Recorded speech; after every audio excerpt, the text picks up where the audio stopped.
everybody, welcome to Checkers Library TV. I am Checkers the Inventor. I am Snoozer! And we're just off on a nice trip through the clouds. Thanks so much for joining us, by the way. We're gonna have a great show today. We have a lot of great things we're talking about, and today's featured theme is insects. You guys know insects like grasshoppers, bees, ants, mosquitoes, flies, butterflies, crickets, and a whole bunch more. There are so many different kinds of insects across the world to learn about, but we're only going to talk about a few today, but really important ones, of course. You guys may have heard of ants before. Now, Snoozer, I know you've heard of ants because your teacher, Mrs. Hamilton, one time had an ant farm you guys got to learn about together.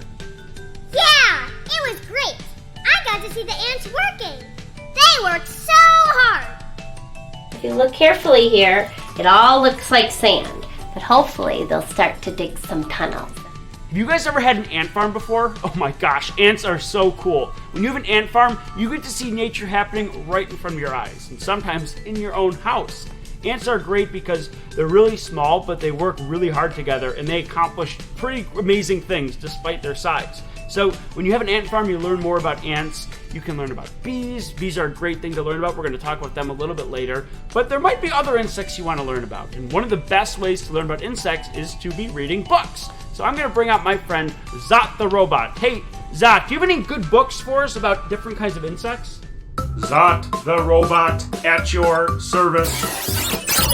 Today's selections are The Very Hungry Caterpillar by Eric Carle, Bugs, a kid's book about bugs and insects by Jenny River, The Backyard Bug, a book for kids by Lauren Davidson, Do You Know About Insects by Buffy Silverman, Some Books About Insects, Goodbye. Thanks, Zot. Well, there you go. You can check those books out at the library this week.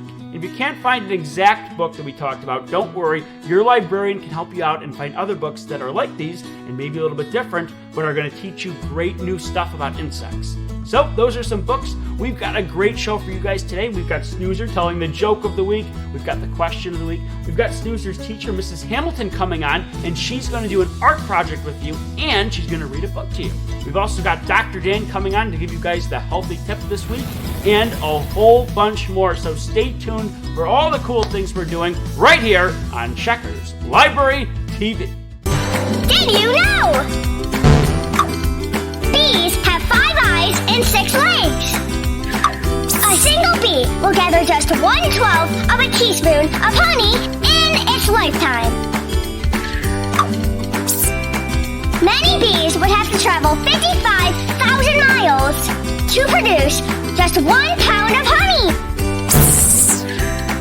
To get that 1 pound of honey, those bees need to gather nectar from 2 million flowers. The library has tons of books about bees. Visit the library to learn more.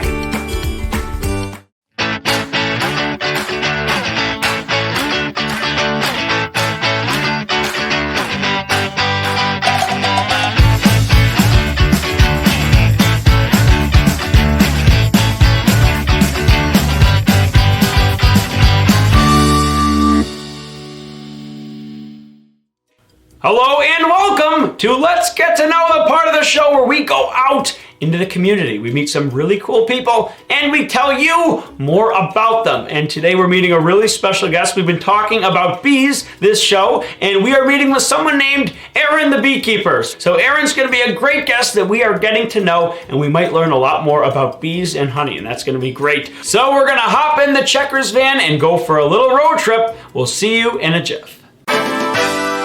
Erin is somebody who takes care of bees, helps them grow up, start their own colonies, and make honey. And it is really important because bees are an endangered species. That means they are in serious risk of going extinct. So in a certain amount of time, there might not be any bees left on the planet, which would be absolutely terrible, and that's why it's really important to learn more about bees and how important they are. Let's get to know Erin, the beekeeper. How are you doing, Erin? I'm great.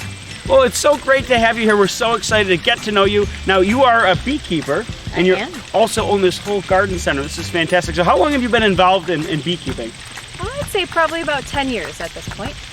10 years, and so you've been doing it for a long time. What got you interested in working with bees? Actually, a beehive moved into my backyard when I lived out in California. They moved into a birdhouse, and I fell in love with them and decided to move them into a bigger, proper hive. And from there, I became a beekeeper and tried to start teaching other people to become beekeepers too. That's fantastic. Now, so you've been working with bees for a while. What's your favorite thing about working with bees? Actually, I love the sound that they make. The sound of that buzzing, once you get used to it, is really calming. And it helps you just to focus on what you're doing and kind of put all the other things you're thinking about aside. So I find it very calming. Calming? Oh, I like that answer.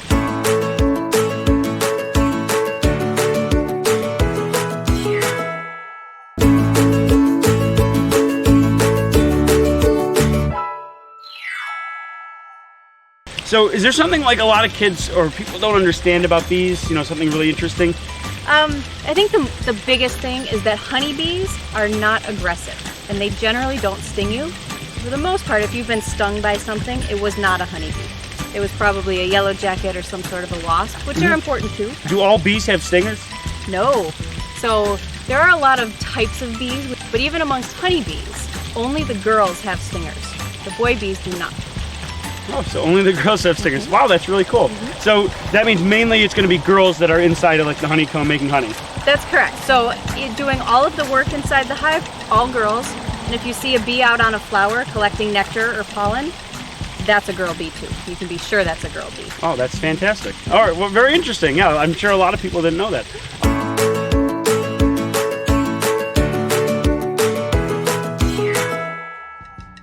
What is one thing that kids could do if they want to help out the bee population? The first thing is to just plant flowers. Plant lots of flowers. Even if you have a tiny little patio, plant a pot of flowers. That's the best thing that you can do because flowers are just bee food, so you're feeding the bees. The second best thing you can do is buy honey from a local beekeeper. If you've never tried real honey from a beekeeper, you should do that because it tastes so much better than what you would buy at the grocery store. So when you do that, you're supporting your local beekeeper, and then she can take better care of her bees. Oh, well, thank you. That's great. So planting flowers now, the bees are using that flower, to make the honey. They are. So bees collect two main things from flowers. First is nectar, which is the liquid part of the flower. That's what turns into honey in the hive. The other thing they collect is pollen. So if you ever watch a bee on a flower, look and see what she's doing. If you see her putting her nose down into a flower, she's probably collecting nectar, kind of sucking it up like a butterfly does. If she's using her legs to grab little grains of yellow or white stuff and packing it into pouches on the back of her legs, she's collecting pollen. And pollen is their protein source, so a bee will collect both. And that's my best tip if you're afraid of bees. Next time you see a bee on a flower, just watch for a minute and see if you can figure out if she's collecting nectar with her tongue or pollen with her feet. By the time you figure that out, chances are good that you've decided that bee is not so scary. Oh, that's great. So we don't have to be afraid of bees. They're doing a lot of good stuff for us, and if you watch carefully, they're helping out our environment. They're collecting pollen and nectar, and they're making us honey. So that's really interesting. All right, well, Erin, we do have some fast questions for you now. Are you ready? Ready. All right, 7 quick questions. First question, what's your favorite animal? Dogs. All right.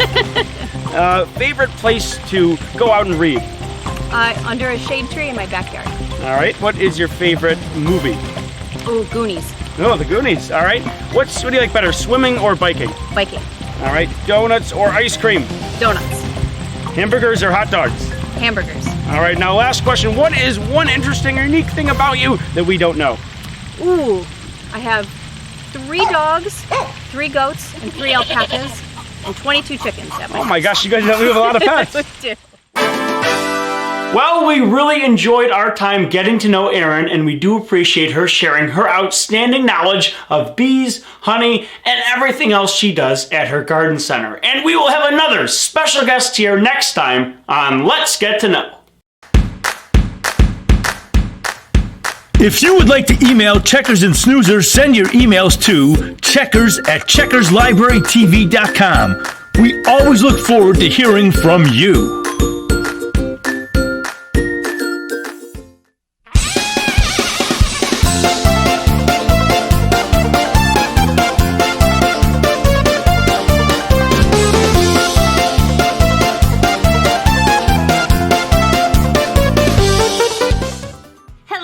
boys and girls, Mrs. Hamilton here. I'm going to be reading you a couple stories from this book.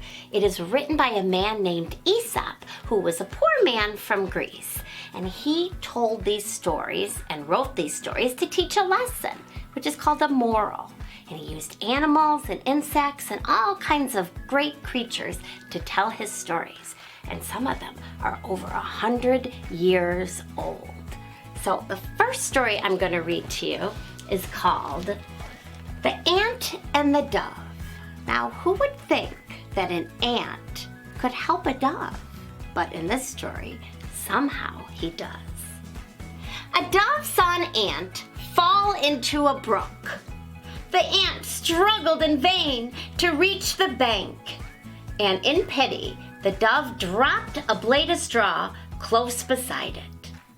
Clinging to the straw like a shipwrecked sailor to a broken spar, the ant floated safely to shore. So the ant had fallen in the water, and the dove was seeing him unable to swim. So he threw a little piece of straw into the water, and he saved the ant. Soon after, the ant saw a man getting ready to kill the dove with a stone. But just as he cast the stone, the ant stung him in the heel, so that the pain made him miss his aim, and the startled dove flew to safety in a distant wood. So to repay the dove for saving its life, when the ant saw the dove about to have a stone thrown at it, the ant bit the person that was going to hit them with the stone, and it made him miss the dove, and the ant saved the dove's life. So the moral of the story is a kindness is never wasted. So even if you're an itty-bitty thing, you can help people, and often when you help others, that kindness is repaid. All right, the next story is called The Gnat and the Bull. Now, a gnat is a little insect with wings, kind of like a mosquito, and it just gets in the way sometimes. A gnat flew over the meadow with much buzzing for so small a creature, and settled on the tip of one of the horns of a bull. After he had rested a short time, he made ready to fly away. But before he left, he begged the bull's pardon for having used his horn for a resting place. "You must be very glad to have me go now," he said. "It's all the same to me," replied the bull. "I did not even know you were there." So the gnat had flown and was right in the middle of one of the horns of this creature here, the bull. And after he slept there for a while, he wanted to tell the bull that he was sorry that he was on there for so long, but the bull had not even noticed that he was there. So the moral or the lesson of the story is we are often of greater importance in our own eyes than in the eyes of our neighbor. And that just means we live in a big wide world, just like this big bull here. And see how tiny the gnat is? Well, we're just one little tiny speck in the whole world. So sometimes when we have a problem, we have to remember that there's people all over the world that have problems too. So we just have to be a little mindful that our problems aren't everybody else's problems. Well, I had a great time reading to you, and I look forward to reading to you next time. We'll see you then. Did you know? An apple is a fruit and grows on an apple tree. Apples can be red, green, yellow, pink, or a combination of all these colors. An apple can be as small as a golf ball and as large as a grapefruit. There are over 7,500 varieties of apples grown worldwide. The library has tons of books about apples. Visit the library to learn more.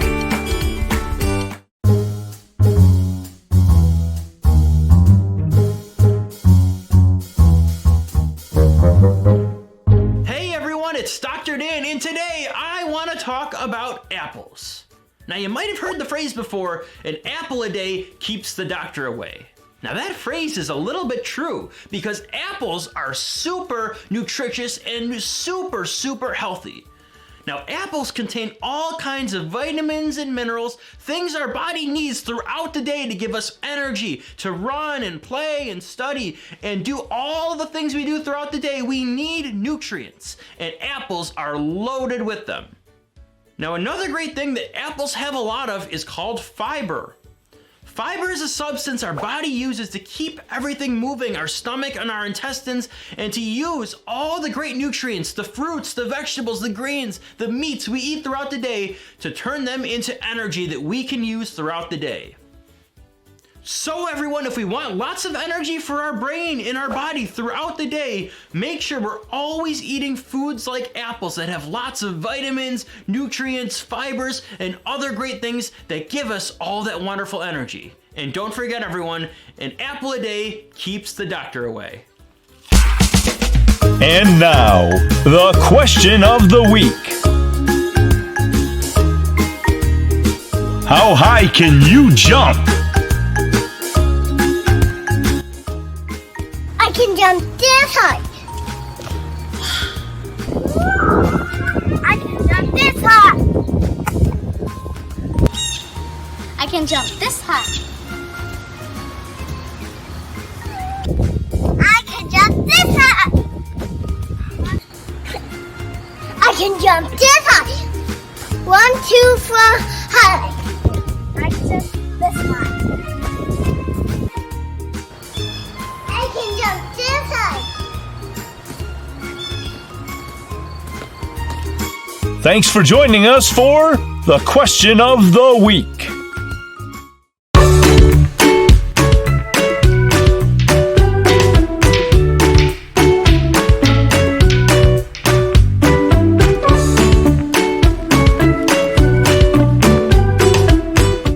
Welcome back to Science Time, the part of the show where we do science. And today is going to be great because we're talking about acids and bases. Now, acids and bases are opposites. Both of them break things down and they cause chemical reactions, but they are different in many ways. They're two opposites, and we're going to talk about how they act differently and what they do when we bring them together. Now, for now, you might learn about acids and bases when you're older, but for now, we're going to talk about them in a very simple way. There are strong acids, and there are strong bases, and then there are weak acids and weak bases. So an example of a strong acid would be hydrochloric acid, and where you find that is in your stomach. It helps break down the food that we eat. Where you would find another strong base would be in drain cleaner. So if you've ever seen drain cleaner, that's an example of a strong base.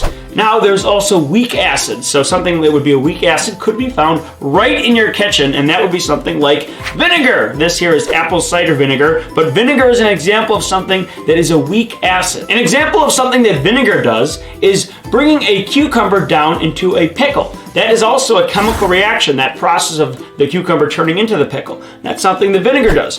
Vinegar can also be used for things such as cleaning a shower drain, cleaning a microwave, or cleaning a coffee maker.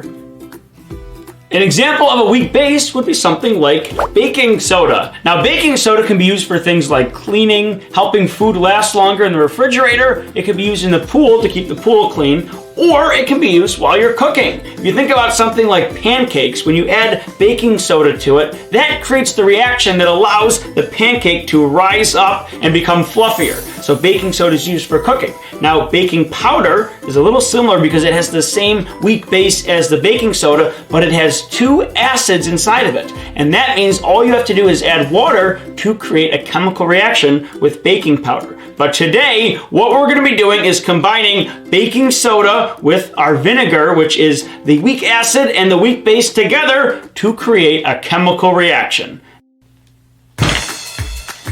Alrighty, well, we are going to put in just a quarter of a cup here of this vinegar. And the next thing we're going to do is add in the baking soda. So here is just a very simple tablespoon, and then here is our baking soda. So we're going to make sure we don't make too much of a mess. All right, well, we made a little mess, but here it is. All right, that's actually a little bit extra. Let's see what happens here. When we put the baking soda into the vinegar. Whoa! Wow! Look at that, it just bubbles up to the top. Now this might remind you a little bit of like soda when you see that, fizz and bubble up, and that looks really, really cool. So that there is the chemical reaction of when we take vinegar, which is our weak acid again, and baking soda, the weak base, and we put them together. So what we saw there was the carbon dioxide expanding, and that was what made it look kind of like soda as it rose to the top of our container here. But now what we're gonna do is try to capture that carbon dioxide that was inside of here, and we're gonna see what happens when we do it a little bit different. So we're gonna actually use a few different things for this part of the experiment, which starts with a funnel, and that is this. And what this is going to allow us to do is take baking soda and put it into a balloon. And then we're going to take that baking soda and put it into this cup, which in a second will have our vinegar in it. So let's just add a little bit more vinegar to this balloon. Oh boy, let's get that in there. All right, that looks good. So there's our vinegar. And now what we're going to do is place the balloon underneath the funnel. And there is that. And now I'm going to take the baking soda and start putting it into the balloon. All right, well that is looking pretty good. So we've got our balloon and we have our vinegar. Now what we're going to do is put them together. So we're making the chemical reaction we made before, but now we're capturing the carbon dioxide. And we can see some of the baking soda has been traveling through the air. So let's get that on here. It's getting a little bit dusty in here. All right, ready? 1, 2, 3. Here we go. We almost lost it. Look at that. It's blowing up. That is just like when we blow up a balloon. We have carbon dioxide leaving our mouth that blows a balloon up, but now we've created our own carbon dioxide that blows up the balloon all by itself. And that, my friends, is a chemical reaction. Well, that is a lot of fun. You can do these things right at home with your family and friends. You just need a simple balloon. Like I said, vinegar is found in most kitchens, so that's going to be really easy to find, and so is baking soda. So get your mom and dad, your grandparents, some friends and family together, and you can do science experiments just like this. And you can even check out books at the library that are going to have experiments like this that you can do right from home. It's a great thing to do. You'll learn a little bit more about science, and you'll have a lot of fun reading as well. Thank you so much for joining us for another great show here, and we will see you next time on Science Time. Did you know? There are more than 12,000 species of ants all over the world. An ant can lift 20 times its own body weight. That would be like you being able to lift a car. Some queen ants can live for many years and have millions of babies. Ants don't have lungs. They can breathe through tiny holes in their bodies. The library has tons of books about ants. Visit the library to learn more.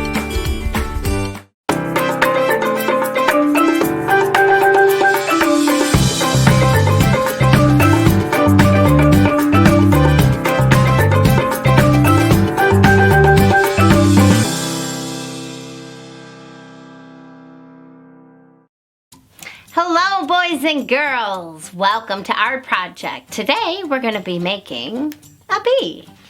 So you should have these two sheets. It's called Make and Take a Bee.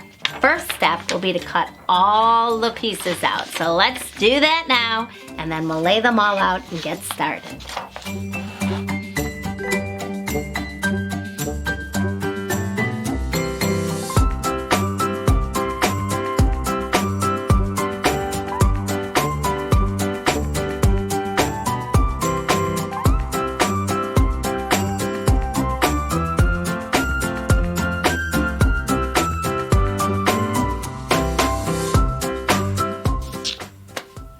I think we're ready to get started. So why don't we start with the head. The head is gonna go right on the side, right like that. So you're gonna need a little glue. Put a little glue on the side. and add a head. I always hold it down and count to 5, then I know what's on there very well. And I think the next step we're gonna do is to add the stripe. So let's start with the back side. I'll put a little glue all around the edge. I always try and get the edges. And that is gonna go right onto the bee's backside. Right where that stinger usually is. 1. And then this is gonna go right about in the middle. So we are gonna rest it against the bottom. There's gonna be a little space there, but that is where the wings are going. So again, try and get all along the outside, not just sticking the glue in the middle. And place it right about there in the middle. Try and match it up, line it up on the bottom. Okay, give it a good count to 5. And now it's time for the wings. Okay, just put a little glue across the stripe and then you can add those wings. Put them together, count to 5. Almost done. We got the little eyes and we have the antenna, which makes your insect complete. A bee is an insect, so it always has antenna. Now what I do is for the eyes, I just stick them in there. 2 antenna, sometimes wings, 3 body parts. We're only seeing 2 here. All right, think I'm ready to roll. A little glue across the top. Place them on there. 1, 2, 3, 4, 5, and to finish it off, let's add a smile. Voila. You made it. Now you can take it anywhere you like. Hang it up or just play along with it. Well, that's it for our project. I'll see you next time.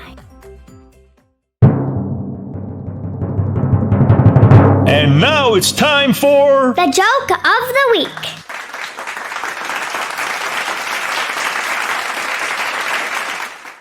Where do bucks sleep? Under their covers. Hoo-hoo! I did it again. Checkers Library TV is made possible by libraries across America. Support your local library today. Stay tuned as we check in with the library. Checkers TV is brought to you today by Morrisson-Reeves Library. Each week you can find a new Checkers TV episode. We invite you to come visit us at Morrisson-Reeves Library. We have in-person, virtual, and grab-and-go programs made just for you. Our monthly calendar is color-coded by age and icon-coded by format. Families enjoy music, movement, and stories on Thursdays. Get your weekly activity bag at the library. Preschoolers learn with Alphabet Adventures on Wednesdays. Your grab-and-go kit lasts for the entire year. New this fall is bilingual story time in English and en Espanol on Mondays. Children have DIY fun with weekly grab-and-go bags. Looking to make a unique artistic creation? Register for art in the afternoon. Make sure you look for Checkers star Snoozer when you come to the library. Visit Morrisson-Reeves Library Youth Services either in person or virtually for great books, programs, and much more.